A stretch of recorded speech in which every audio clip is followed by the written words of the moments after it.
അമ്മാവന്റെ ആദ്യത്തെ കല്യാണം. നമസ്കാരം, ഞാൻ നിങ്ങളുടെ മാഹിൻ മൂവാറ്റുപുഴ, ഒരു സോഷ്യൽ മീഡിയ വാർത്താരമാണ്. ഞങ്ങളൊരു പുതിയ പ്രൊജക്റ്റുമായിട്ട് വന്നേക്കുന്നതാണ്.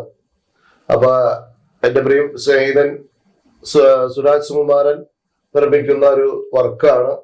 പ്രിയപ്പെട്ട നായകൻ ഓൾബ്രൈറ്റ്, അതുപോലെ തന്നെ ഡയറക്ടർ വിനീത് സാറ്. അപ്പൊ അവര് പറയുക ബാക്കിയുള്ള കാര്യങ്ങളൊക്കെ പറഞ്ഞു കളിക്കൂ. അപ്പൊ ഇതൊരു ചെറിയൊരു സബ്ജക്റ്റാണ് ഇതില്. പിന്നെ ഇതില് വരുന്നത് ബ്രൈറ്റ് വരുന്നുണ്ട്, പിന്നെ ഡിസ്ന എന്ന് പറഞ്ഞ പെൺകുട്ടി വരുന്നുണ്ട്, പിന്നെ ഇതില് വേറൊരു പെൺകുട്ടി വരുന്നുണ്ട്, പിന്നെ ആദർശ് വരുന്നുണ്ട്, പിന്നെ വേറെ രണ്ട് സുഹൃത്തുക്കള് ജയൻ എന്ന് പറഞ്ഞ ഒരു സുഹൃത്ത് വരുന്നുണ്ട്. അപ്പൊ എല്ലാം ഒരു പുതിയ പരീക്ഷണമാണ് നമ്മള്. അപ്പൊ ആദർശ് നേരത്തെ ഉണ്ട്, ബ്രൈറ്റും എന്റെ കൂടെ നേരത്തെ ആദർശാണ് ചെയ്തത്. അപ്പൊ ഒരു പുതിയ തുടക്കം എന്ന് പറഞ്ഞാൽ നമ്മള് എന്താ പറയാ, ഒരു ശരിക്കും ഒരു സിനിമ, പ്രോപ്പർ സിനിമ എങ്ങനെയാണ് ഉദ്ദേശിക്കുന്നത് ആ രീതിയിലുള്ള ഫ്രെയിമിംഗ് ഉള്ള ഒരു സബ്ജക്ട്. ഇപ്പൊ ഞാൻ ചതി ചെയ്തു, ചതി അത്യാവശ്യം കുഴപ്പമില്ലാതെ കയറി. പക്ഷെ അതിന് വിമർശനങ്ങളുണ്ട്, നല്ല കാര്യം. അതിൽ നിന്ന് നമുക്ക് പുതിയ രീതിയിലേക്ക് മാറാൻ പറ്റും. എന്തൊക്കെയാണ് തെറ്റുകൾ നമുക്ക് മനസ്സിലാക്കിയിട്ട് മുന്നോട്ട് പോകാൻ പറ്റും. അപ്പൊ അതുപോലെ ഉള്ളൊരു സബ്ജക്റ്റ് ആയിരിക്കും ഈ വരുന്ന 30-ാം തീയതിയാണ് ഷൂട്ട് തുടങ്ങുന്നത്.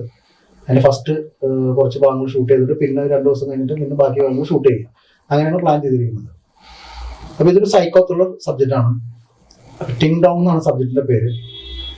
ഇതിൽ ഋതു പി രാജാണ് ഇതിന്റെ സ്ക്രിപ്റ്റും മറ്റു കാര്യങ്ങളെല്ലാം ചെയ്യുന്നത്. അപ്പൊ ഒരു എന്താ പറയുക, എന്റർടൈനർ ആയിട്ടുള്ള ഒരു സബ്ജക്റ്റ് ആണ്. ഇനി അങ്ങോട്ട് വരാൻ പോകുന്ന കുറെ നല്ല സബ്ജക്റ്റുകളുണ്ട്. അതിനൊരു തുടക്കമായിരിക്കും ഈ സബ്ജക്റ്റ്.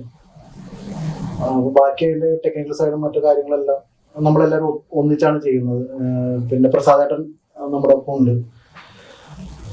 പിന്നെ ഈ പറഞ്ഞ പോലെ ഒരു എന്താ പറയാ, ഇപ്പൊ ഇതുവരെ കുറെ വിമർശനങ്ങൾ നമ്മൾ കേട്ടു. നമ്മളെല്ലാവരും, ഇപ്പൊ മാഹിൻ ചേട്ടൻ ഉൾപ്പെടെ എല്ലാവരും കുറെ വിമർശനങ്ങൾ കേട്ടിട്ടുണ്ട്. അതിന്റെയൊക്കെ മറ്റു കാര്യങ്ങളൊക്കെ നമ്മൾ സംസാരിക്കാനോ ഒന്നും പോകുന്നില്ല. കാരണം അത് തുടങ്ങുന്ന സമയത്ത് തുടങ്ങുന്ന സമയത്ത് ചിലപ്പോൾ ഒക്കെ വഴിതെറ്റി നമ്മൾ പോയിട്ടുള്ള കുറെ സാഹചര്യങ്ങളുണ്ട്. ഫെയിമിന് വേണ്ടി നമ്മൾ ഒരിക്കലും അങ്ങനെ ശ്രമിച്ചിട്ടില്ല. ഞാനും ബ്രൈറ്റൊന്നും അങ്ങനെ ഫെയിമിന് വേണ്ടി ശ്രമിച്ചിട്ടില്ല. പക്ഷെ ഈ പറഞ്ഞ പോലെ കുറെ വിമർശനങ്ങൾ നമുക്ക് കേട്ടു. അതിന് കാരണങ്ങൾ എന്താണെന്നുള്ളത് എല്ലാ പ്രേക്ഷകർക്കും അറിയാം.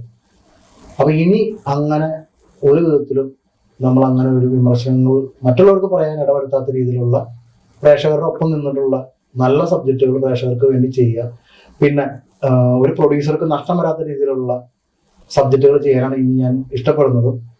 പിന്നെ ജനങ്ങൾ കൂക്കി വിളിക്കാത്ത, അതിപ്പോ ഇഷ്ടപ്പെടുന്ന നല്ല രീതിയിൽ ഇഷ്ടപ്പെടുന്ന ഒരുപാട് ആൾക്കാർ ഇഷ്ടപ്പെടും, ഇല്ലാത്തവർ വിമർശിക്കും.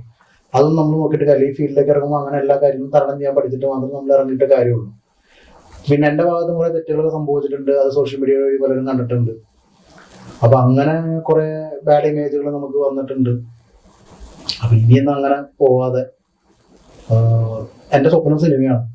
എന്റെ മാത്രമല്ല, ഇപ്പൊ ഇവിടെ ഇരിക്കുന്ന എല്ലാവരും സ്വപ്നം സിനിമ തന്നെയാണ്. അപ്പൊ സിനിമ എത്ര കാലം ഉണ്ടാവുന്നോ അതിന്റെ പകുതി കാലം നമ്മുടെ ജീവിച്ചിരിക്കുന്ന കാലം വരെ സിനിമയിലേക്ക് പ്രവർത്തിക്കാമെന്നാണ് എന്റെ ഒരു ആഗ്രഹം. അപ്പൊ ഞങ്ങളെല്ലാവരും അതിനോട് തുടക്കമാണ് ഇനിയിപ്പോ ചെയ്യാൻ പോകുന്നത്. ഞങ്ങളെല്ലാവരും ഒന്ന് അതായത് ഞങ്ങൾ ചേരേണ്ടവർ ചേരുക എന്നുള്ളൊരു സംഭവം ഉണ്ടല്ലോ, അത് നമ്മൾ ഇനി മുന്നോട്ട് പോകുക എന്നുള്ളതാണ്. അതാണ് എനിക്ക് ഇതിൽ പറയാനുള്ളത്. അപ്പൊ തീർച്ചയായിട്ടും ഇനി വരുന്ന ഷോർട്ട് ഫിലിം ചെയ്യാൻ പോകുന്ന ഷോർട്ട് ഫിലിമിന്റെ മറ്റ് വിശേഷങ്ങളും മറ്റു കാര്യങ്ങളെല്ലാം ആദ്യം താമസിക്കാതെ തന്നെ നമ്മൾ പുറത്തുവിടുന്നതായിരിക്കും. ഇതുവരെ ഉണ്ടായിരുന്ന എല്ലാ മിസ്റ്റേക്കുകൾ മാറ്റി വെച്ചിട്ട് നമ്മൾ മുന്നോട്ട് പോകും.